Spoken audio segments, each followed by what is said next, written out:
The words "work together to build a harmonious city" stood out prominently across the urban landscape. A white feather drifted down from the sky, but it was far from pure, its tip stained with shocking charred blackness. As if foreshadowing some kind of beauty defiled, the scene shifted to a crowded subway car. A weary-looking woman clung to the handrail. The feather landed softly on her shoulders. She picked up the blackened feather, while everyone around her remained glued to their phones. Suddenly, her gaze sharpened. At the other end of the car, a tall, dark shadow was closing in on a little boy. In its clawed hand, it held a bright orange lollipop, a deadly lure. The boy sensed danger. He looked around in terror, crying out for help, but not a single adult paid him any mind. Their silence made them accomplices to the evil unfolding. In the woman's eyes, those indifferent onlookers instantly morphed into black monsters with glowing eyes. The sight sliced through time like a blade, yanking her violently back to an unbearable childhood memory. Once, she too had been that innocent little girl. It was a sunny day in a garden. She was holding a tiny flower, when suddenly, that same towering dark demon appeared. It held out an identical orange lollipop.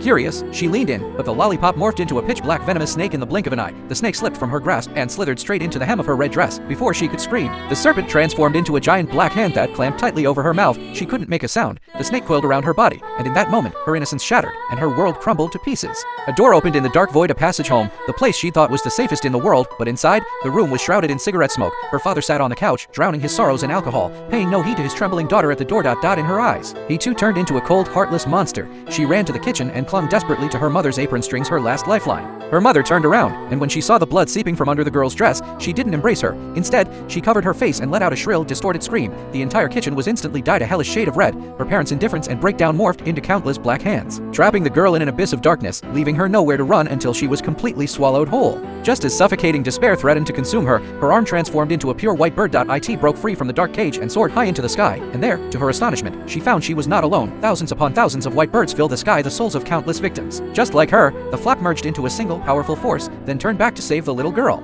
As the demon hoisted her high into the air once more, the birds hurtled toward it without hesitation. Their collective power pierced through the veil of memory, yanking her back to reality in an instant. She lunged forward and clamped her hand tightly around the demon's wrist. The lollipop of evil clattered to the ground. Light returned to the eyes of the boy, who had all but given up hope. The woman gasped for breath, her forehead dripping with cold sweat, but her gaze blazed with unprecedented resolve. She uttered the one word she had been unable to say for 20 long years. No! In the end, she saved the little boy, but more importantly, she saved the little girl she had once been, the one who'd been left helpless and alone. This short film has a message for all girls. Monsters may still lurk in the shadows of this world, and indifferent onlookers may still turn a blind eye, but never forget, even if no one else offers you a light, you can tear through the darkness yourself and become the most dazzling beam of light there is.